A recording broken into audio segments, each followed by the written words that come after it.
Hello students, इस video में हम लोग देखने वाले हैं बहुत सारे मिक्स टाइप क्वेश्चंस, साथ ही क्वेश्चन से रिलेटेड टॉपिक्स को डिस्कस भी करते चलेंगे।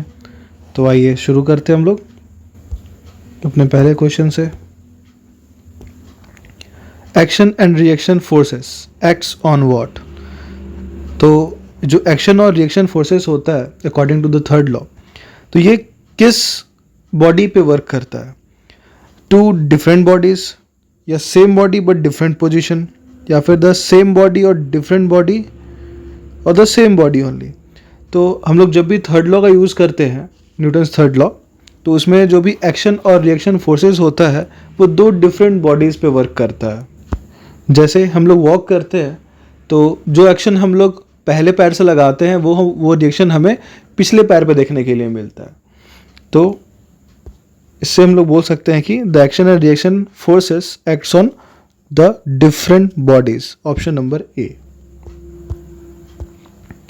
Find the maximum value of acceleration of the bus if mass of 3 kg lying on the floor of the bus will remain stationary given coefficient of static friction is 0.15। सो इस question में हमारे पास given है कि एक बस है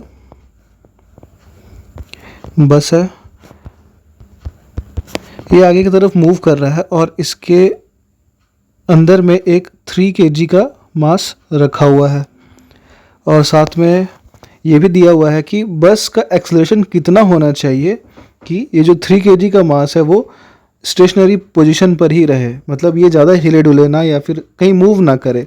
तो इसके लिए हमारे पास जो इसका स्टैटिक फ्रिक्शन दिया हुआ है म्यू एस, वो दिया हुआ 0.15। ठीक है, तो वही हम लोग इसको कैलकुलेट कर लेते हैं।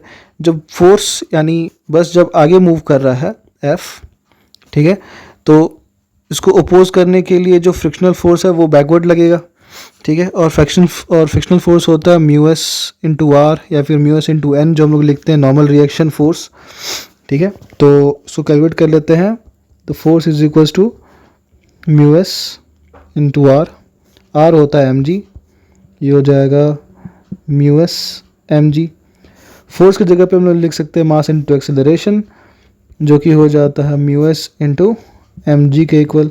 अब यहाँ पर देखना होगा कटने वाला आइटम जो कि है मास को हम लोग कैंसिल कर लेंगे और हमारे पास बच जाएगा acceleration equals to mu S into g. हमारे पास दोनों का ही वैल्यू है। म्यू एस हमारे पास दिया हुआ है 0.15 और जी का वैल्यू 9.8। इसको करने से ये आ जाएगा 1.47, ठीक है, मीटर पर सेकेंड स्क्वायर, यानी ऑलमोस्ट ये 1.5 मीटर पर सेकेंड स्क्वायर के पास होगा। तो हो जाएगा ऑप्शन नंबर सी 1.5 मीटर पर सेकेंड स्क्वायर।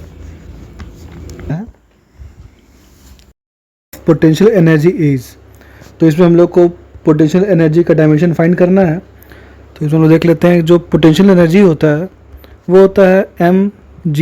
यहाँ पे मास के लिए हम लोग लिखते हैं m, g के लिए आ जाता है LT-2 और h के लिए लेंथ होता है तो l रख लेते हैं। इन तीनों को अगर मिला देते हैं तो हमारे पास बन जाता है m L2 और T-2, जो कि है option number D, m1 T2 और L2 और T-2। Impulsive force is small force act in a short time, large force act in a long time, small force act in a long time, या फिर large force act in a short time। तो वो जानते हैं जो impulse होता है वो होता है impulse equal to force multiply by time, यानी इम्पल्स डिपेंड करता है फोर्स पे और टाइम पे। अब ये हम लोग को फाइंड करना है कि फोर्स लार्ज होता है, स्मॉल होता है, या फिर कितने शॉर्ट पीरियड ऑफ टाइम के। तो इसके लिए हम लोग डिफरेंट एग्जांपल्स देख सकते हैं, जैसे catching of the ball one of the example है, और भी हमारे पास बहुत सारे एग्जांपल्स हैं। तो कैचिंग ऑफ द बॉल में क्या होता है कि बॉल काफ़ी फोर्स के साथ अपने तरफ आ रहा होता है और जो प्लेयर होता है वो कुछ शॉर्ट टाइम के लिए अपना हाथ को नीचे कर लेता है ताकि इम्पल्स जनरेट हो सके या फिर इम्पल्स को कम किया जा सके। तो बेसिकली क्या होता है इम्पल्स की केस में कि फोर्स लार्ज होता है और time short period of time के लिए होता है, यानी ऑप्शन नंबर डी।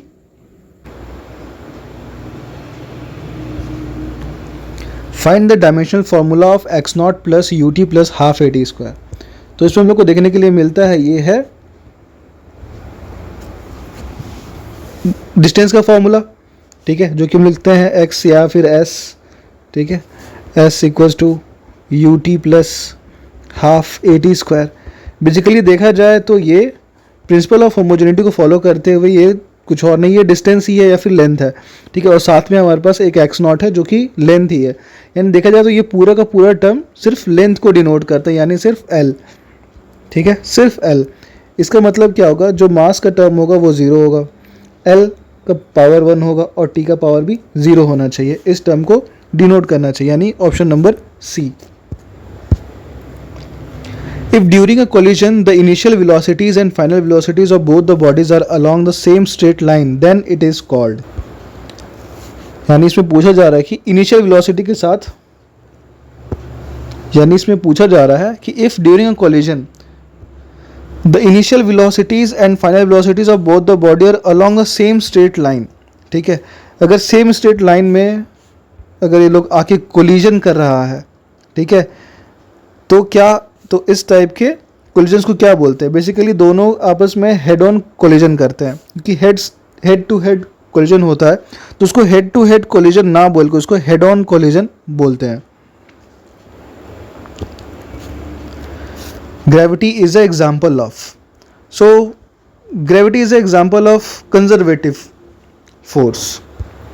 ये कंजर्वेटिव फोर्स होता है। कंजर्वेटिव फोर्स का मतलब वैसा फोर्स, कंजर्वेटिव फोर्सेस वैसा फोर्स होता है जो कि पाथ इंडिपेंडेंट होता है, पाथ इंडिपेंडेंट,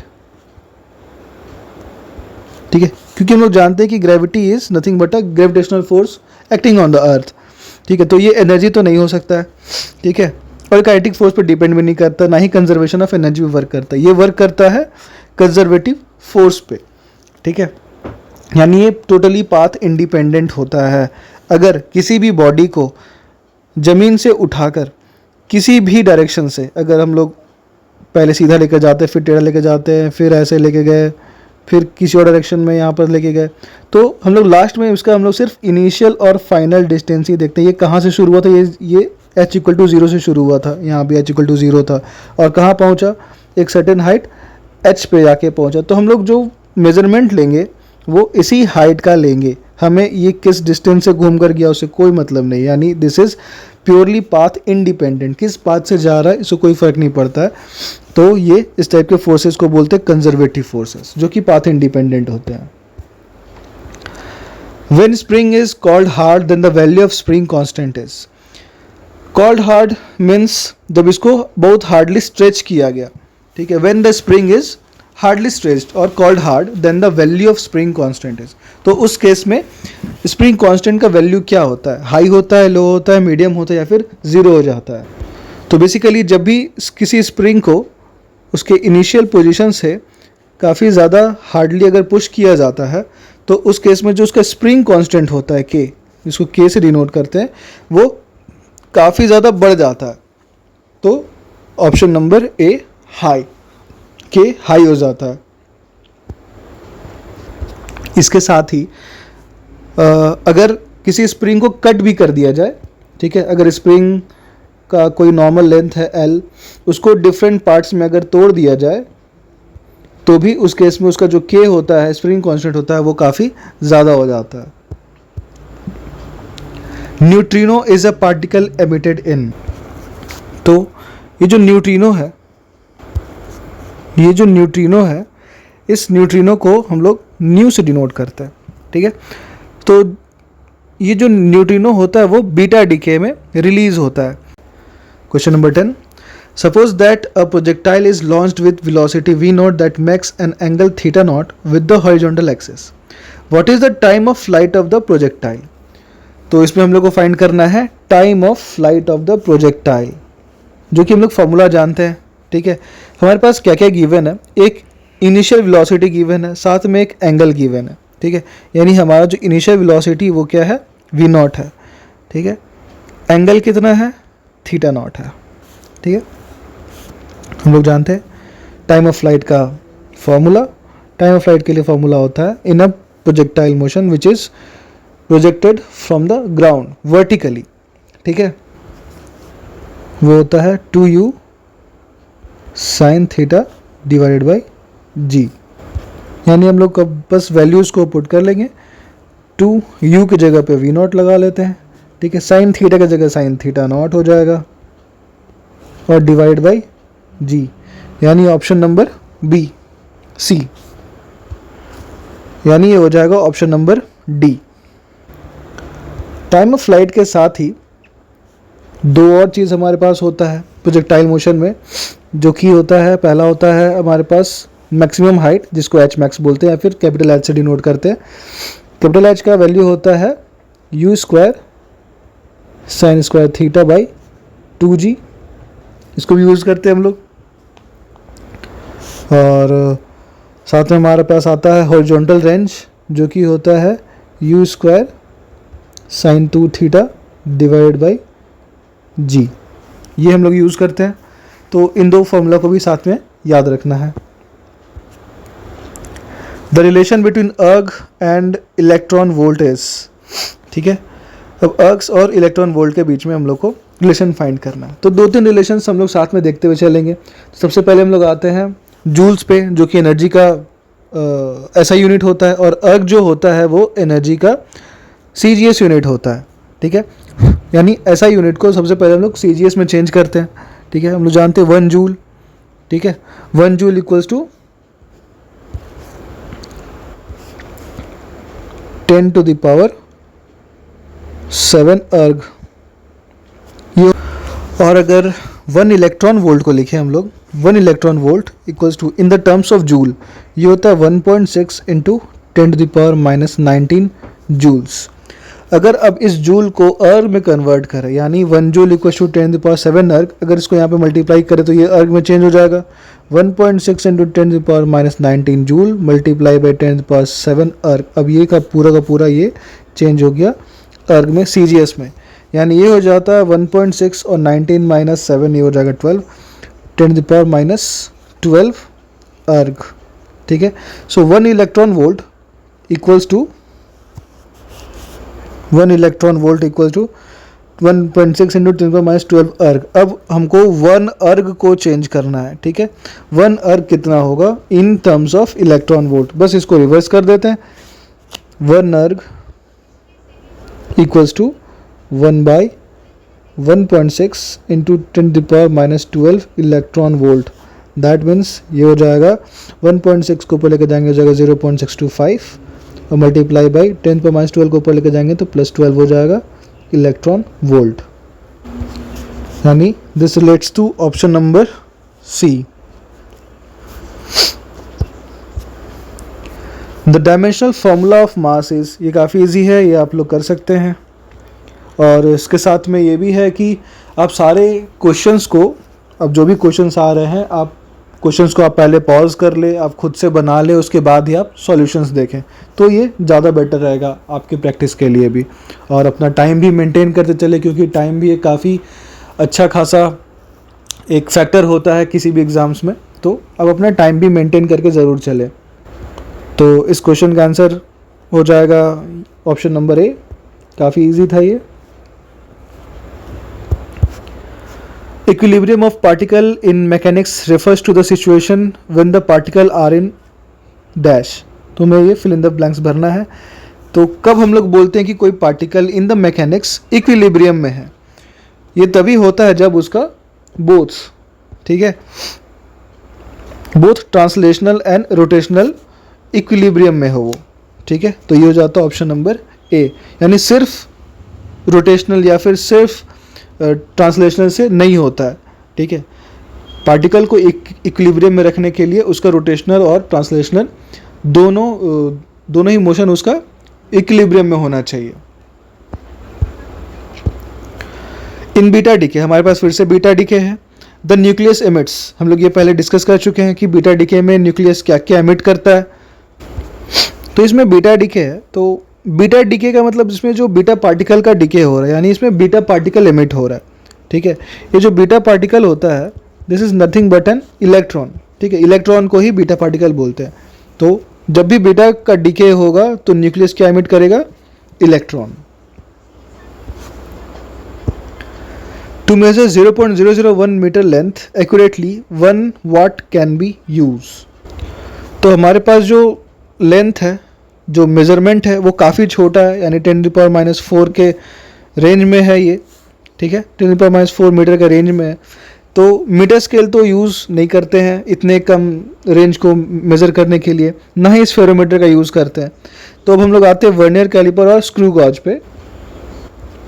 स्क्रू गॉज से बेसिकली हम लोग थिकनेस नापते हैं, जो कि mm तक आ जाता है, ठीक है, mm तक का हम लोग रेंज नापते हैं। लेकिन जो वर्नियर कैलिपर है उससे हम लोग 10⁻⁴ यानी इस mm से भी कम का हम लोग थिकनेस या फिर मेज़रमेंट हम लोग ले सकते हैं। तो हमारा जो करेक्ट ऑप्शन हो जाएगा वर्नियर कैलिपर्स। इसके साथ ही हम लोग को स्क्रू गॉज का, स्फेरोमीटर का और वर्नियर कैलिपर का लीस्ट काउंट पता होना काफ़ी ज़रूरी है। तो आप इन तीनों का लीस्ट काउंट भी ज़रूर पता करके रखें। Newton per metre. Find the maximum compression of the spring. तो हमारे पास इस क्वेश्चन में गिवन है कि एक कार मूव कर रहा है with the speed of 5 metre per second on a smooth road and its mass is 1 quintal. तो इसका मास भी गिवन है और स्पीड भी गिवन है, ठीक है। ये चल रहा है किसी स्पीड 5 मीटर पर सेकेंड के साथ, तो इसका मास है 1 क्विंटल। 1 quintal means 1 × 10⁻³ kg। और ये कोलाइड करता है किससे? एक वॉल से जिस पे एक स्प्रिंग लगा हुआ है, mounted to the spring having the spring constant, यानी के हमारे पास गिवन है 6.25 × 10⁻³ न्यूटन पर मीटर। इसको लिखते हैं, ये तो 6250 न्यूटन पर मीटर के इक्विवेलेंट हो जाएगा। तो जो कार है वो कार किसी एनर्जी के साथ वो आ रहा है, यानी काइनेटिक एनर्जी। यहाँ बेसिकली ये जो क्वेश्चन है वो कंजर्वेशन ऑफ एनर्जी पे बेस्ड है। यानी जो कार था वो कार अपने किसी काइनेटिक एनर्जी के साथ मूव कर रहा था, ठीक है। तो जब वो वॉल से आके टकराया जिस पे स्प्रिंग लगा था, तो उसका जो सारा एनर्जी था वो एक स्टोर्ड एनर्जी में कन्वर्ट हो गया in the spring, that is potential energy. जो स्टोर्ड एनर्जी था वही पोटेंशियल एनर्जी में कन्वर्ट हो गया। यानी कार का जो स्पीड था वो था 12 mv², जो काइनेटिक एनर्जी था वो 12 mv² था, और पोटेंशियल एनर्जी में जब वो कन्वर्ट हो गया, यानी वो स्प्रिंग के स्टोर्ड एनर्जी में कन्वर्ट हो गया, दैट मीन्स 12 kx², ठीक है। ये स्प्रिंग का स्टोर्ड एनर्जी का फॉर्मूला होता है। अब इसको हम जब कैंसिल आउट करते हैं तो इसमें हाफ और हाफ कैंसिल हो जाता है, और हम लोग को फाइंड क्या करना है? मैक्सिमम कंप्रेशन, ठीक है। उसका कंप्रेशन मैक्सिमम कितना, दैट मीन्स x फाइंड करना है। तो हमारे पास बचता है mv² = kx², that means x = हो जाता है √mv² डिवाइड बाई k, ठीक है, mv² डिवाइड बाई k। इसके वैल्यूज़ को हम लोग देख लेते हैं। m है हमारे पास 1000 यानी 10⁻³ kg, ये हो गया 1000, ठीक है, मल्टीप्लाई बाई v², v है हमारे पास 5 यानी ये हो जाएगा 25 v², और लास्ट में हमारे पास बचता है k, दैट मीन्स 6250। इसको हम लोग जब कैंसिल आउट करते हैं, नहीं 25 से ये 250 टाइम्स कैंसिल होगा, और 250 से ये 4 टाइम्स, यानी हमारे पास बचता है ये √4, दैट मीन्स 2 मीटर्स। तो x हमारा हो जाएगा option number D, 2 metres. Plane angle is defined as the ratio of. Plane angle को हम लोग क्या लिखते हैं? How to define the plane angle? तो बेसिकली ये हमारा एक one of the supplementary angle होता है, प्लेन एंगल और सॉलिड एंगल। ये दो चीज़ हम लोग पढ़ते हैं। 7 फंडामेंटल यूनिट्स के साथ साथ 2 सप्लीमेंट्री यूनिट्स होता है, जो कि एक प्लेन एंगल होता है और दूसरा सॉलिड एंगल होता है। तो प्लेन एंगल को हम लोग डिनोट करते हैं थीटा से। थीटा इक्वल्स टू होता है arc length divided by the radius, ठीक है। किसी भी एक सर्कल में जो प्लेन एंगल होता है वो ये रेडियस होता है, और ये वाला पार्ट जो होता है इसको हम लोग आर्क लेंथ बोलते हैं, ठीक है, जो कि होता है L/R। और साथ में हमारे पास सॉलिड एंगल भी होता है, ठीक है। सॉलिड एंगल को हम लोग डिनोट करते हैं ओमेगा से, जो कि होता है एरिया डिवाइड बाई r² के बराबर, जो कि सॉलिड एंगल होता है, जो बेसिकली सॉलिड स्फीयर्स में हम लोग को देखने के लिए मिलता है, ठीक है। इस प्लेन एंगल के लिए जो यूनिट होता है वो होता है रेडियंस, ठीक है, जिसको हम लोग शॉर्ट में रैड भी बोलते हैं। और सॉलिड एंगल के लिए होता है स्टेरेडियंस, ठीक है, जिसको शॉर्ट में लोग बोलते हैं ST या स्टेरैड। ठीक है, ये तो हो गया एक्स्ट्रा नॉलेज। अब आते हैं हम लोग क्वेश्चन पे कि plane angle is defined as the ratio of, clear है यहाँ पे, arc length divide by radius. तो length of arc to the radius, option number A. चलते नेक्स्ट क्वेश्चन पे। The error which is associated with the resolution of instrument is known as. तो जब भी हम लोग किसी इंस्ट्रूमेंट का रेजोल्यूशन करते हैं, ठीक है, तो रेजोल्यूशन के समय में जो हमारा जो सबसे इम्पॉर्टेंट होता है वो होता है लीस्ट काउंट। ठीक है, हमारे काफ़ी बार जब हम लोग वर्नियर कैलिपर या स्क्रू गॉज या स्फेरोमीटर या फिर कोई भी इंस्ट्रूमेंट को जब हम लोग कैलिब्रेट कर रहे होते हैं तो उस समय हम लोग उसका लीस्ट काउंट ज़रूर देखते हैं। ठीक है, लीस्ट काउंट के एरर को भी हम लोग को ज़्यादातर ध्यान में रखना होता है। ठीक है, तो वैसे एरर को जो कि रेजोल्यूशन से रिलेटेड है उसको हम लोग बोलते हैं least count related errors. Voltage and current are given as V equals to 100 plus minus 9 volt and current equals to 10 plus minus 0.5 ampere. Find the percentage error in the resistance. तो मैं resistance का percentage error find करना है इस question में। हम लोग को पता है जो रेजिस्टेंस होता है, resistance equals to V by I होता है।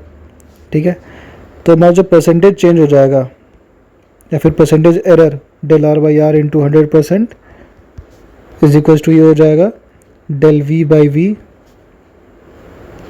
Into 100% plus del I by I into 100%। इसको हम देख लेते हैं। तो हमारे पास जो डेल V है वो है 9 प्लस माइनस 9 और जो वोल्टेज है वो है 100 divide by 100 into 100% plus del I है हमारे पास 0.5 और I है 10 मल्टीप्लाई बाई 100%। ठीक है, अब इस पॉइंट को हम लोग रिमूव कर देते हो तो नीचे 10 आ जाएगा। यहाँ पे इस 100 से इस 100 को कैंसिल आउट कर देते हैं, इस 100 से इस 100 को कैंसिल आउट कर देते हैं, तो हमारे पास यहाँ बचता है 9% और प्लस यहाँ पे बचता है 5%, यानी 9 प्लस 5% इज 14%। तो हमारा करेक्ट ऑप्शन हो जाएगा option number B 14%। Accuracy in measurement of 9.89 gram is plus minus 0.01 gram, then the relative error in 9.89 gram is। Same type के क्वेश्चंस है, इसको भी सेम टाइप के फॉर्मूला से सॉल्व करना है। तो इसमें हमारे पास है मास m दिया हुआ है और डेल m पता है प्लस माइनस 0.01 ग्राम, तो हमें रिलेटिव एरर फाइंड करना है। तो हमारा जो रिलेटिव एरर हो जाएगा del m by m multiply by 100%, ये हो जाएगा डेल m है हमारे पास प्लस माइनस 0.01 और मास है हमारे पास 9.89 मल्टीप्लाई बाई 100%। ठीक है, ये हो जाएगा। तो उसमें लोग देखते हैं कि ये जो क्वांटिटी ये नियर अबाउट 10 है। ठीक है, 9.89 नियर अबाउट 10 है, तो इस 10 के साथ इस 100 को अगर कैंसिल आउट करते हैं तो 10 हो जाता है और 0.01 multiply by 10 will give plus minus 0.1%। ठीक है, यानी ये नियर अबाउट इतना ही आएगा 0.1%, इसको प्रॉपर्ली सॉल्व करने के बाद भी। ठीक है, तो हमारा ऑप्शन हो जाता है option number C 0.1%। Escape velocity of the speed is independent of, यानी हमारा जो स्केप स्पीड है वो किस पे डिपेंड नहीं करता है। तो वो जानते हैं इसके वेलोसिटी के लिए जो फॉर्मूला होता है √2gr, यानी ये ग्रेविटी पे डिपेंड कर रहा है, रेडियस पे डिपेंड कर रहा है। ठीक है, मास ऑफ द बॉडी, इसमें कहीं मास का कोई टर्म नहीं है, ग्रेविटी है, ग्रेविटी एंड रेडियस है और रेडियस ऑफ द अर्थ है, यानी ये इन तीनों पे डिपेंड कर रहा है, किस पे डिपेंड नहीं कर रहा है, यानी हम लोग को पूछा गया इंडिपेंडेंट, तो ये independent of mass of the body, option number ए। साथ ही हम लोग देख लेते हैं कि अलग अलग प्लैनेट्स के लिए क्या इसके वेलोसिटी होता है। तो हम लोग अपने अर्थ के लिए पता है वी ऑफ अर्थ जो होता है वो होता है 11.2 किलोमीटर पर सेकेंड, ये होता है इसके वेलोसिटी फॉर अर्थ। इसके वेलोसिटी ऑफ मून ये होता है 2.38 किलोमीटर्स पर सेकेंड। साथ ही हम सन के लिए भी याद रख सकते हैं, इसके velocity for sun is 618 kilometre per second. ठीक है, ये 3 वैल्यूज़ हम लोग याद करके रख सकते हैं। आगे चलते हैं। इन pure translational motion at any instant of time all particles of body have. ठीक है, जब भी हमारा ट्रांसलेशनल मोशन होता है, ठीक है, तो इस ट्रांसलेशनल मोशन के समय में जो सारा पार्टिकल होता है किसी भी बॉडी का, वो सेम वेलोसिटी के साथ मूव कर रहा होता है। तो हमारा ऑप्शन हो जाएगा डी। और यही चीज़ रोटेशन में चेंज हो जाता है। रोटेशन में डिफरेंट पार्ट्स के पास डिफरेंट वेलोसिटीज होता है। If d is the depth, re is the radius of earth and g is the acceleration due to gravity at earth's surface, the g at the depth d gd is, यानी basically हमको इसमें find करना है the acceleration, the value of acceleration due to gravity at certain depth.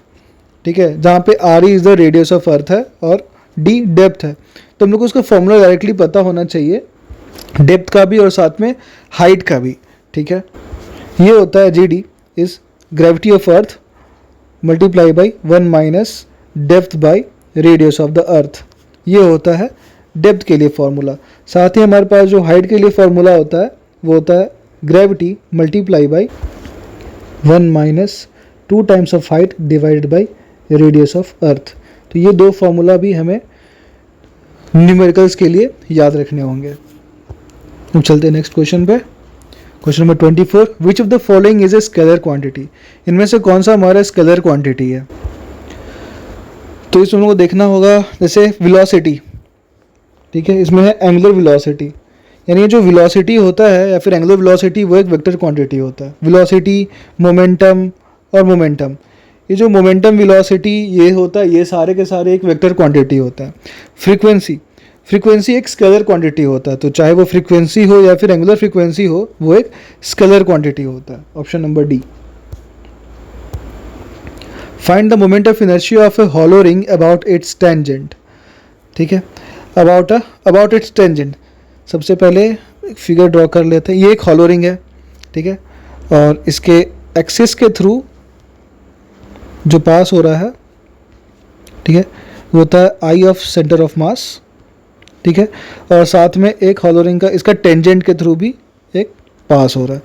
तो हमको इस distance पे find करना है कि इसका मोमेंट ऑफ इनर्शिया क्या होगा, और ये आई एट टेंजेंट। ठीक है, तो अकॉर्डिंग टू फॉर्मूला अगर हम लोग जाते हैं तो ये होता है आई एट टेंजेंट। ठीक है, एट एनी टेंजेंट ये हो जाता है I of centre of mass plus M R square. ठीक है, क्योंकि ये आर डिस्टेंस पर है, इन दोनों के बीच का डिस्टेंस है वो आर है। ठीक है, सेंटर ऑफ मास के अलॉन्ग जो इसका मोमेंट ऑफ इनर्शिया होता है रिंग का, वो एम आर स्क्वायर ही होता है, और साथ में एम आर स्क्वायर इसको ऐड कर लेंगे तो ये हो जाएगा 2 times of M R square. तो हमारा जो आंसर हो जाएगा आई एट एनी टेंजेंट वो हो जाता है 2 एम आर स्क्वायर। तो हमारे पास यहाँ पर 2 एम आर स्क्वायर बस ऑप्शन में नहीं है, जबकि उसको 2 एम आर स्क्वायर होना चाहिए, तो हम लोग बी को इसमें 2 कर लेते हैं और हमारा ऑप्शन हो जाएगा option number B, 2 times of M R square. Acceleration due to gravity above the surface of the earth is not depend upon, यानी अब यहाँ पे हमारे पास अबव द सरफेस के लिए फॉर्मूला आ गया। तो हम लोग उस फॉर्मूला को अगर देखते हैं, above the surface of the अर्थ के लिए थोड़ा देर पहले ही हम लोगों ने किया था यहाँ पर। ठीक है, ये होता है above the surface of the अर्थ के लिए।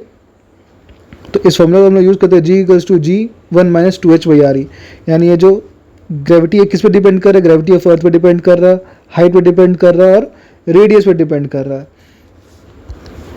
तुम लोग को फाइंड किसके लिए करना है, इज नॉट डिपेंड अपॉन, किस पे डिपेंड नहीं कर रहा है। ठीक है, तो हमारा फॉर्मूला क्या था, g at any height h is g 1 minus 2h by R E, radius of earth. इस पे डिपेंड नहीं कर रहा, बेसिकली मास पे डिपेंड नहीं कर रहा है। तो हमारा ऑप्शन हो जाएगा option number. The relation between time period t and radius r of the circular orbit of a planet about the sun when gravity is g and mass of the sun is ms is. तो इस question को हम लोग directly भी solve कर सकते हैं और पूरे प्रोसेस के साथ भी सॉल्व कर सकते हैं। तो इसमें हम लोग को टाइम का भी ध्यान रखना है, तो हम लोग डायरेक्टली इसको ऑप्शन से ही सॉल्व करते हैं। ठीक है, इसको हम लोग देख लेते हैं। हम लोग को पता है केपलर्स थर्ड लॉ, ठीक है, थर्ड लॉ ऑफ केपलर पता है, उसमें ये बोलता है, ठीक है, which is the law of time period, ठीक है, केपलर्स थर्ड लॉ को हम लोग लॉ ऑफ टाइम पीरियड भी बोलते हैं। इसमें लोग पता है the square of time is directly proportional to the axis of the third power of the axis of rotation, ठीक है, यानी T square is directly proportional to the R cube. Okay, तो हम लोग को इसमें देखना होगा कि इसमें कौन सा ऑप्शन इसको फॉलो करता है, that T square equals to R cube. यहाँ पे अगर दोनों साइड, बोथ साइड अगर हम लोग को स्क्वायर करना हो तो ये हो जाएगा T square is directly proportional to R square, ठीक है, इसमें ये फॉलो कर रहा है, ठीक है। अगर इसको हम लोग चेंज करें तो हो जाएगा T square equals to under root को अगर हटा देते हैं तो ये हो जाता है 4 pi square G M S by R cube, G M S into R cube, यानी इसको अगर ये पूरा कांस्टेंट टर्म है तो T square is directly proportional to R square. ये ऑप्शन नंबर बी फॉलो कर रहा है, या फिर आप इसको पूरे प्रोसेस के थ्रू भी बना सकते हैं। The centre of gravity of a body is that point where the total gravitational torque on the body is, ठीक है, the centre of gravity of the body को क्या बोलते हैं, at the is that point where the total gravitational force of the body is. तुम लोग जानते हैं कि अगर कोई भी बॉडी को, ठीक है, अगर उसके सेंटर ऑफ ग्रेविटी के पास से अगर हम लोग टॉर्क फाइंड करना चाहते हैं तो वो जनरली ज़ीरो ही होता है। जब भी हम लोग एक्सिस ऑफ रोटेशन पकड़ते हैं, ठीक है, तो उस जगह पे हम लोग हमेशा ज़ीरो काउंट करते हैं। Find the escape speed of moon, तो ये हम लोगों ने देख लिया था पहले ही। हमारा जो एस्केप स्पीड फॉर मून होता है वो होता है 2.38 किलोमीटर पर सेकेंड, तो डायरेक्टली हम लोग इसमें टिक कर सकते हैं, जो कि है 2.3 किलोमीटर पर सेकेंड, ठीक है। 11.2 ये अर्थ के लिए है, 3.2 किसी के लिए भी नहीं है, 2.11 भी किसी के लिए नहीं है, ठीक है। तो हमारा जो उसका करेक्ट आंसर हो जाएगा वो हो जाएगा 2.3 kilometre per second. We don't have to specify the direction of a unit vector, a null vector, displacement vector या फिर रेडियस वेक्टर। तो इसमें यूनिट वेक्टर जो होता है वो बताता है कि किस तरफ का यूनिट वेक्टर यानी किस डायरेक्शन में है, तो इसके लिए हमें स्पेसिफाई करना होता है। अ नल वेक्टर मतलब अवॉइड वेक्टर, मतलब इसके लिए हमारे पास कोई भी डायरेक्शन को बताने का ज़रूरत नहीं पड़ता है, तो हमारा ऑप्शन हो जाएगा बी। डिस्प्लेसमेंट वेक्टर के लिए भी हमें डायरेक्शन बताना होता है और रेडियस वेक्टर के लिए भी डायरेक्शन बताना होता है। The moment of inertia of a hollow cylinder of radius R is M R square about. तो यहाँ पर एक हॉलो सिलेंडर है, ठीक है, इस हॉलो सिलेंडर के लिए एम आर स्क्वायर कहाँ पे होता है, तो ये हॉलो सिलेंडर को अगर हम लोग टॉप व्यू से देखते हैं कुछ इस तरह से, अगर ये हमारा एक सिलेंडर है, अगर इसको हम लोग टॉप व्यू से देखते हैं तो ये कुछ ऐसा दिखता है, और ये अगर हम लोग ऊपर से देखते हैं तो ये कुछ रिंग के जैसा दिखता है, एक रिंग के जैसा दिखता है, और इसके एक्सिस के through perpendicular to the plane, ठीक है, यानी ये वाला परपेंडिकुलर टू द प्लेन, यानी ये अंदर की तरफ जा रहा होगा, तो परपेंडिकुलर ऑफ द प्लेन के लिए होता है एम आर स्क्वायर, यानी जो रिंग जैसा दिखता है। तो बेसिकली ये हो जाता है axis of the cylinder D. What is the position of the center of mass for two particles of equal masses? It lies between any point of the masses. It lies near each mass. It lies at the perpendicular distance from either of the mass, or it lies exactly midway between the masses. अब यहाँ पे centre of मास है, ठीक है। जब यहाँ पे centre of मास का बात हो रहा है, यानी जब भी इक्वल डिस्ट्रीब्यूशन हो मासेस का, यानी two particle of equal masses, यानी इक्वल डिस्ट्रीब्यूशन है मासेस का, तो वो ऑलवेज मिडवे लाई करता है, यानी बीच में लाई करता है। तो ऑप्शन हो जाएगा D. Find the magnitude of linear velocity of a particle whose angular velocity is 7i plus 3j minus 5k and distance from the origin is I minus j plus k। तो हमारे पास इस question में given है omega, ठीक है, omega given है 7i plus 3j minus 5k, और distance given है फ्रॉम ओरिजिन जो कि है I माइनस j प्लस के, ठीक है। हमें क्या फाइंड करना है, हमें magnitude of linear velocity find करना है। सबसे पहले हम लोग वेक्टर फाइंड कर लेते हैं। वी वेक्टर कितना होता है, तो वी वेक्टर होता है ओमेगा क्रॉस आर, यानी इसको हम लोग इस फॉर्म में लिख लेते हैं आई जे और के। पहले ओमेगा है तो ओमेगा के लिए हो जाएगा 7, 3 और -5। इसके लिए हो जाएगा 1 -1 और 1। इसको सॉल्व करते हैं हम लोग तो इसमें आ जाता है आई वेक्टर और आई कैप। आई के लिए हो जाएगा 3 -5, 3 -5 -j। इसके लिए हो जाएगा 7 -5 और प्लस के कैप। इसके लिए हो जाएगा -7 और -3। ठीक है, ये हो जाएगा इक्वल टू, चाहिए इस इक्वल टू को हम लोग ऊपर कर लेते हैं, इक्वल टू ये हो जाएगा 3 -5 इज -2i कैप और यहाँ पे हो जाएगा 7 माइनस प्लस यानी 7 + 5 इज 12 -12j और ये हो जाएगा -10k। ठीक है, -2i -12j और -10k, ये हमारा हो गया v वेक्टर। अब हमें फाइंड करना है इसका मैग्नीट्यूड, क्योंकि हमें मैग्नीट्यूड ऑफ लीनियर वेलोसिटी पूछा गया है। तो मैग्नीट्यूड ऑफ लीनियर वेलोसिटी ये हो जाएगा √ इन सभी का स्क्वायर यानी 2 square plus 12 square plus 10 square, ये इक्वल हो जाएगा √ 4 + 144 + 100। ये हो जाएगा √ 248 और ये हो जाता है ऑलमोस्ट 15.74 या 15.75 मीटर पर सेकंड के इक्वल, यानी हमारा हो जाएगा option number A. The example of rotation where axis may not be fix, spinning top and potter's wheel. ठीक है, इसमें हमारा पूछा जा रहा है कि ऐसा कौन सा एग्जाम्पल है जिसमें एक्सिस ऑफ रोटेशन फिक्स नहीं है। ऑप्शंस में हमारे पास spinning top and potter's wheel, a ceiling fan only, या स्पिनिंग टॉप ओनली और अ पॉटर्स व्हील ओनली। तो इस क्वेश्चन में हमारा जो सही आंसर हो जाएगा वो हो जाएगा स्पिनिंग टॉप। ठीक है, क्योंकि जो घूमता हुआ लट्टू होता है उसका जो एक्सिस ऑफ रोटेशन होता है वो ऑलवेज घूमता रहता है, वो फिक्स नहीं होता है, जबकि सीलिंग फैन का एक्सिस फिक्स होता है, पॉटर्स व्हील का भी एक्सिस फिक्स होता है।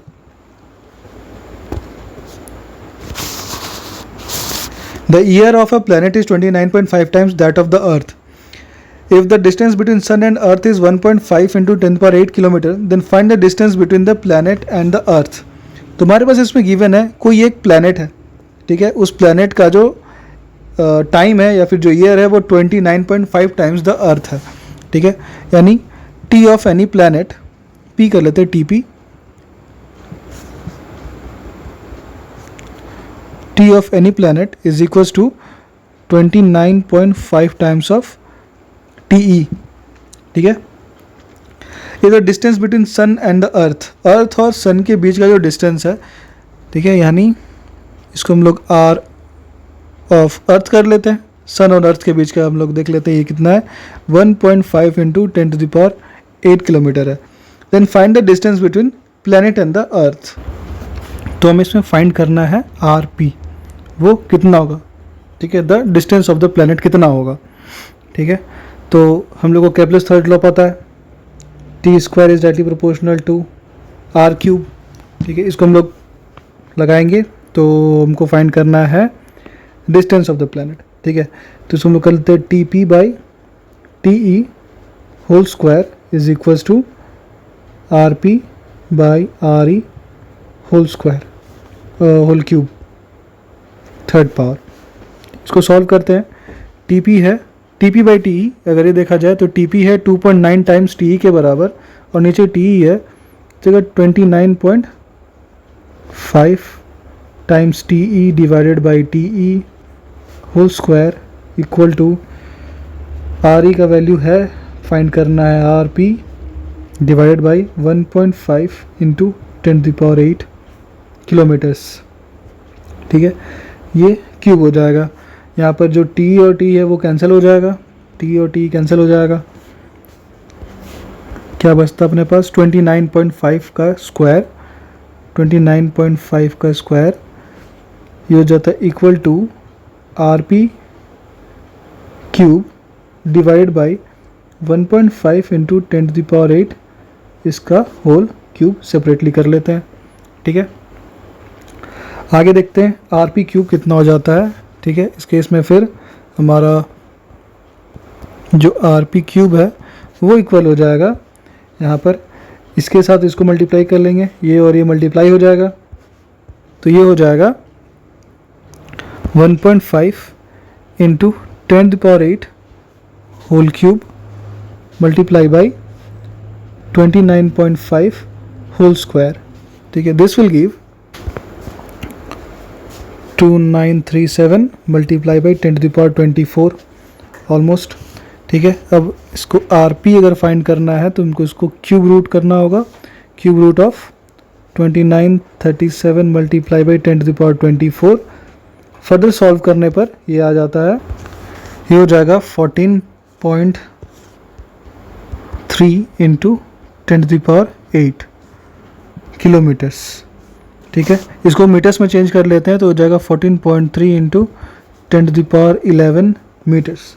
आइए ऑप्शंस देखते हैं। मेरे पास ऑप्शन है 1.43 10⁻12, 1.4। अगर इसको सिग्निफिकेंट फिगर्स में इसका थोड़ा राउंडिंग ऑफ करते हैं तो यहाँ पे आ जाता है 1.4 इंटू 10⁻12 मीटर्स। एक पॉइंट को आगे ले जाते हैं तो ये हो जाता है 1.4 इंटू 10⁻12 मीटर, और ये 1.4 इंटू 10⁻12 मीटर आता है option number D. Which statement is false for a rigid body?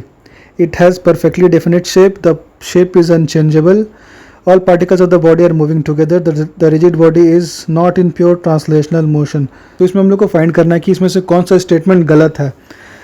सबसे पहले आते हैं it has a perfectly definite shape, ये एक ट्रू स्टेटमेंट है। द शेप इज़ अनचेंजेबल, ये भी ट्रू स्टेटमेंट है। All particles of the body are moving together, ये भी बिल्कुल ट्रू स्टेटमेंट है।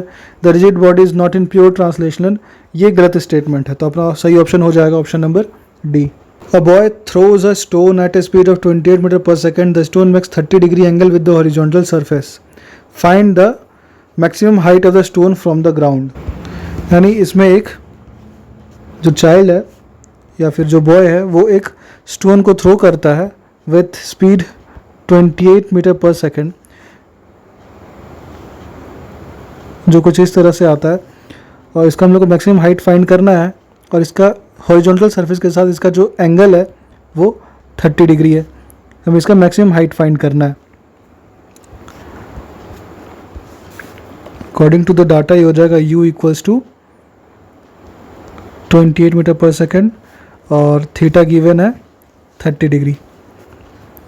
तो डायरेक्टली हम लोग मैक्सिमम हाइट का फॉर्मूला लगा लेंगे, h equals to u square sine square theta divided by 2 times of g।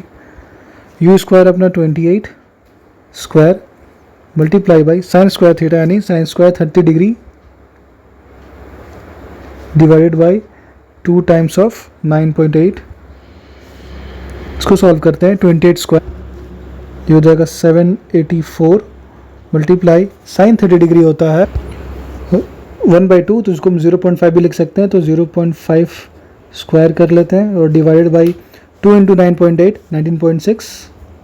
इसको सॉल्व कर लेते हैं तो ये हो जाता है 784 मल्टीप्लाई बाई 0.5 हो जाता है 196 divided by 19.6, that means 10 times it is 10 metres. तो करेक्ट ऑप्शन हो जाएगा अपना option number D. A pair of forces of equal magnitude but acting in opposite direction with different lines of action is known as। तो जब भी यहाँ पे pair of forces का बात होगा, the pair of forces, ठीक है, pair of forces that means always a couple। Find the total energy of a circularly orbiting satellite।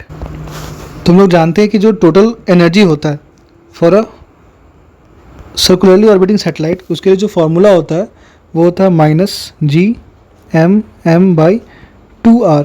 Basically 2r का मतलब ये हाफ ऑफ पोटेंशियल एनर्जी होता है। ये बेसिकली क्या होता है, -half of potential energy of the orbiting satellite. जो टोटल एनर्जी, इसको हम लोग टी से भी लिख सकते हैं, टोटल एनर्जी। तो ये क्या है, ये नेगेटिव है, साइन यहाँ पे नेगेटिव है, तो जो टोटल एनर्जी होता है वो ऑलवेज नेगेटिव होता है।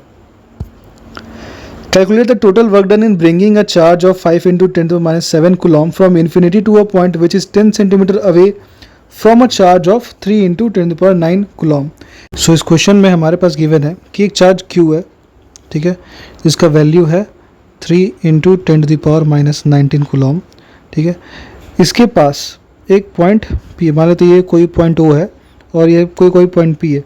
एक चार्ज था कहीं दूर पर इन्फिनिटी पे, ठीक है, उसको इस पॉइंट पर लाया जाता है, ठीक है, और वो जो चार्ज था 5 into 10 to the power minus 7 और ये O और P के बीच का डिस्टेंस है वो है 10 सेंटीमीटर्स, यानी इसको हम लोग 0.1 मीटर भी बोल सकते हैं, ठीक है। तो सबसे पहले ये जो एट पॉइंट P पे जो पोटेंशियल बनेगा, पोटेंशियल एट V, ये हो जाता है KQ/R, KQ/R, यानी ये हो जाएगा K का वैल्यू होता है हम लोग जानते हैं 9 इंटू 10 टू द पावर 9 और 1/4 पाई एप्सिलॉन नॉट भी लिखते हैं, ठीक है। 10 to the power 9 multiply by जो Q है जिसको लाया गया, ठीक है, वो था 5 into 10 to the power minus 7 और डिवाइडेड बाई R है हमारा 0.1 मीटर, ठीक है। इसको इस सेंटीमीटर को हम लोग मीटर में चेंज कर लेंगे तो ये हो जाएगा 0.1 मीटर। इसको सॉल्व करने पर ये आएगा, ये हो जाएगा 45 multiply by 10 to the power minus 3 volt, ठीक है। ये हो गया पोटेंशियल। अब हमें वर्क डन फाइंड करना है, तो हम लोग जानते हैं कि V इक्वल्स टू होता है W/Q, इसके according W equals to QV, तो W इक्वल्स टू हो जाएगा Q, तो हमारा जो Q था वो था 3 इंटू 10 पावर माइनस 19, ये हो जाएगा 3 इंटू 10 पावर माइनस 19, नहीं सॉरी ये 9 है, ठीक है, ये है 3 टू द पावर माइनस 9 है, 3 टू द पावर माइनस 9, तो इसको हम लोग करेक्ट कर लेते हैं, ये 9 रहेगा, 3 टू द पावर माइनस 9, ठीक है। और हमारे साथ वोल्ट है, वोल्टेज कितना है 45 into 10 to the power minus 3, इसको सॉल्व कर लेंगे। इसको अच्छा यहाँ भी हम लोग देखते हैं, ये जो है माइनस 3 की जगह पे पॉजिटिव 3 होगा, ठीक है, तो ये पॉजिटिव 3। अब इसको देखते हैं तो ये हो जाएगा 45 into 3 135 multiply 10 to power minus 9 और 10 टू पावर 3, ये हो जाएगा 10 टू पावर माइनस 6। इसको फर्दर लिखेंगे तो ये हो जाएगा 1.35 into 10 to power minus 4 joules, तो ये हो जाएगा अपना option number B correct option. Which of the following is not a mechanical wave, तो उसमें सीधा पता है कि ये तो काफ़ी इजी है, साउंड वेव होता है, सिस्मिक वेव और वाटर वेव, ये तीनों मैकेनिकल वेव्स होते हैं, और ये जो लाइट वेव होता है वो मैकेनिकल वेव नहीं होता है, वो एक ट्रांसवर्स वेव होता है, तो अपना सही ऑप्शन हो जाएगा ऑप्शन नंबर सी।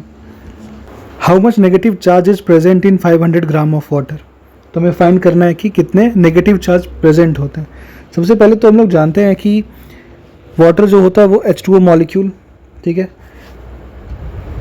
H2O मॉलिक्यूल, ये एक इलेक्ट्रिकली न्यूट्रल मॉलिक्यूल है, यानी इसमें जितने पॉजिटिव चार्ज होते हैं उतने ही नेगेटिव चार्ज होते हैं, यानी अगर इसमें पॉजिटिव चार्ज भी पूछा होता तो भी आंसर सेम होता और नेगेटिव चार्ज पूछा तो भी सेम प्रोसीजर हम लोग फॉलो करेंगे।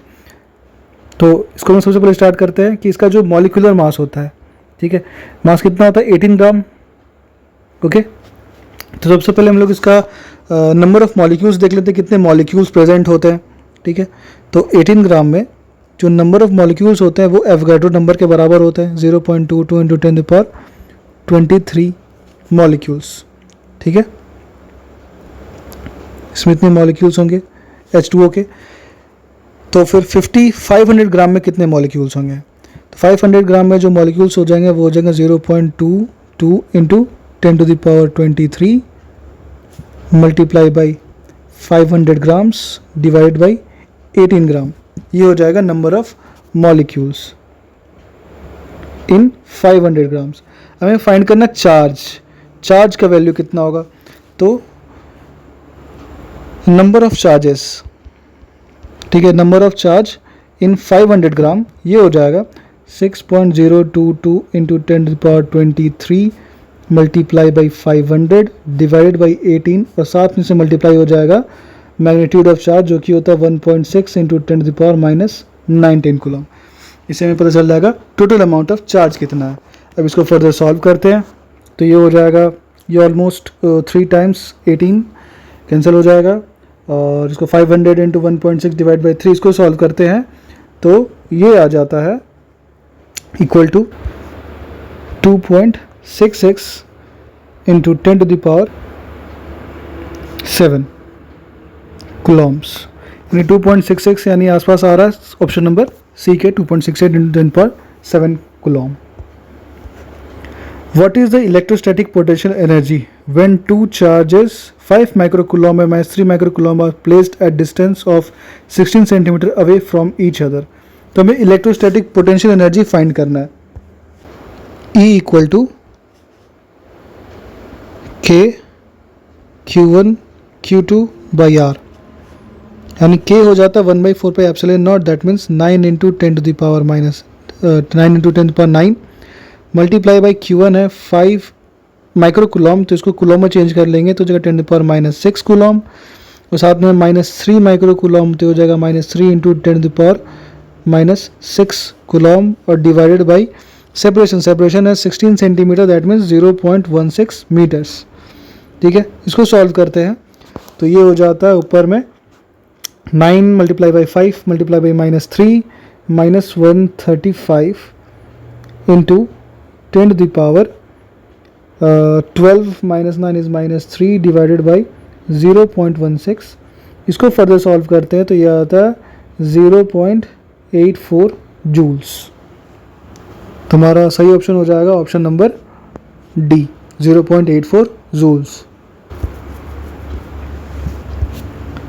The electric field of an electric dipole at a point on the equatorial plane for R is very greater than A is। तो इसके लिए जो होता है formula for the equatorial plane, तो इक्वेटोरियल प्लेन पे जो इलेक्ट्रिक फील्ड इंटेंसिटी का वैल्यू होता है वो होता है 1/4 pi epsilon not into P/r³। अब यहाँ पर एप्सिलॉन नॉट के लिए टी नॉट का वैल्यू दिया हुआ है, यानी एप्सिलॉन नॉट के लिए यहाँ पे टी नॉट यूज़ किया गया है, तो अपना करेक्ट ऑप्शन हो जाएगा, और साथ में माइनस भी होता है तो इसका करेक्ट ऑप्शन हो जाएगा option number B, -P/4 pi T naught r³। ये इक्वेटर के लिए है, ठीक है, इक्वेटोरियल प्लेन के लिए है। इसके साथ ही आप एक्सियल के लिए भी याद रख सकते हैं, E फॉर एक्सियल, जो कि होता है 2p डिवाइड बाई या फिर 1/4 पाई एप्सिलॉन नॉट और मल्टीप्लाई बाई r³। ये होता है एक्सियल के लिए। आगे बढ़ते हैं। What is the length of simple pendulum if frequency 0.5 hertz. तो हमारे पास यहाँ पे फ्रीक्वेंसी गिवन है और हम लोग को इसका length of simple pendulum find करना है। तो जनरली हम लोग जानते हैं कि जो फ्रीक्वेंसी होता है वो 1 टाइम पीरियड होता है, और time period for a simple pendulum वो होता है t = 2π√L/g। और यहाँ पे जो टाइम पीरियड है वो डिनोमिनेटर में है, तो ये जो टर्म हो जाएगा वो रिवर्स हो जाएगा, दैट मीन्स ये हो जाएगा 1/2π और √g/L। अब बोथ साइड अगर हम लोग स्क्वायर करते हैं यानी f² इक्वल टू ये हो जाएगा 1/4π² और अंडर रूट तो हट जाएगा, ये बच जाएगा सिर्फ g/L। हमें क्या फाइंड करना है, लेंथ फाइंड करना है, तो हो जाएगा length equals to g divided by 4π² into f², frequency square. हम लोग सिंपली अब इसको वैल्यूज़ को पुट कर लेते हैं। So length will become g है 9.8 डिवाइड बाई 4 इंटू 3.14 का स्क्वायर, 3.14 का स्क्वायर जो कि ऑलमोस्ट 9.8 ही आता है, आगे लिख लेते हैं। और फ्रीक्वेंसी का स्क्वायर हो जाएगा 0.5 का स्क्वायर, को सिंप्लीफाई करते हैं तो ये हो जाएगा 9.8 डिवाइडेड बाई 4 मल्टीप्लाई बाई ये हो जाता है ऑलमोस्ट 9.8 और मल्टीप्लाई बाई 0.25। ठीक है, इसको कैंसलेशन कर लेते हैं। 9.8 से 9.8 डिवाइड हो जाएगा, कैंसिल आउट हो जाएगा, और 4 इंटू 0.25 होता है तो 1। ये वैल्यू हो जाएगा ऑलमोस्ट 1 के इक्वल। सो ये आंसर हो जाएगा हमारा 1 मीटर। 46 का आंसर हो जाएगा option number D, 1 metre. In a non polar molecule the molecule has intrinsic dipole moment, no intrinsic dipole moment, weak dipole moment या फिर परमानेंट डायपोल मोमेंट। तो क्लियरली ये क्या है, ये एक नॉन पोलर मॉलिक्यूल है, इसमें कोई इंट्रिंसिक डायपोल मोमेंट नहीं होता है। तो अपना सही ऑप्शन हो जाएगा option number B. The relation between the average energy of vibrations and temperature is. तो इसमें हम लोग देखते हैं कि जो भी एवरेज एनर्जी या फिर इसको हम लोग काइनेटिक एनर्जी भी बोल सकते हैं, ठीक है, कोई भी पार्टिकल सिस्टम होता है, ठीक है, कोई भी पार्टिकल सिस्टम है, इसमें नंबर ऑफ पार्टिकल्स जितने भी हो, ठीक है, अगर इसका टेम्परेचर हम लोग बढ़ाते हैं, जैसे जैसे टेम्परेचर बढ़ता है वैसे वैसे इसका वाइब्रेशंस या फिर इसका एनर्जी जो बोले सारे पार्टिकल्स का वो बढ़ता चला जाता है। तो इसका जो एवरेज काइनेटिक एनर्जी होता है वो भी इंक्रीज़ करता है। और अगर टेम्परेचर को हम लोग कूल डाउन करते हैं तो धीरे धीरे ये सारे पार्टिकल्स का वाइब्रेशन या फिर जो एनर्जी है वो धीरे धीरे डाउन होने लगता है।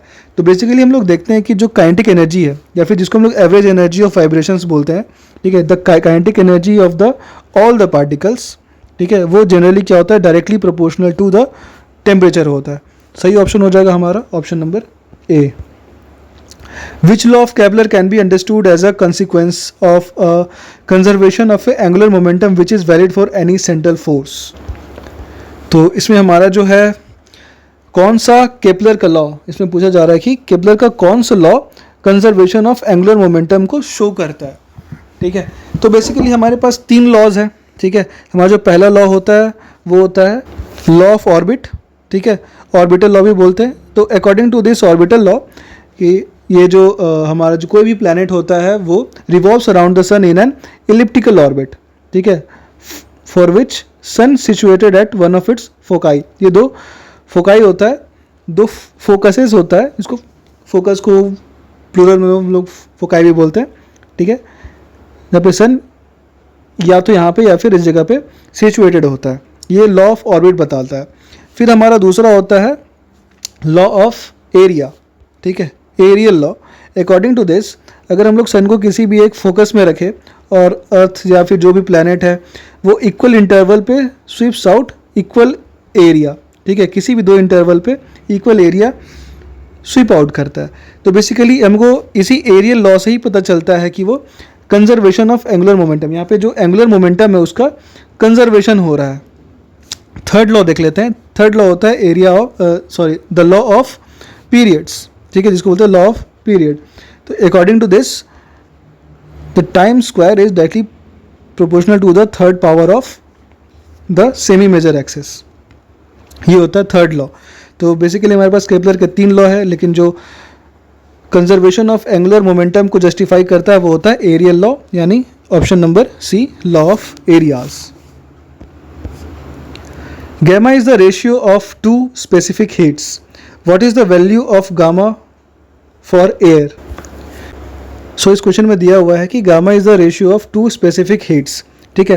तो ये जो 2 स्पेसिफिक हीट्स है वो है specific heat at constant volume और दूसरा होता है specific heat at constant pressure, यानी गामा होता है द रेशियो ऑफ CP/CV, ठीक है। और in the case of air, ठीक है, इसका जो वैल्यू होता है वो होता है 1.4। ये एक स्टैंडर्ड वैल्यू है, ये याद रख सकते हैं हम लोग। तो अपना ऑप्शन हो जाएगा option number C. So friends, ये हमारा 50 क्वेश्चंस का जो सेट था, जो कंप्लीट रिवीजन था, ये कंप्लीट होता है। और आप कमेंट सेक्शन में ज़रूर बताएं कि आपको ये सेशन कैसा लगा और आगे आप कैसे सेशंस चाहते हैं। सजेशन सबके लिए खुले हुए हैं। Do comment and like the video and subscribe the channel. Thank you for watching.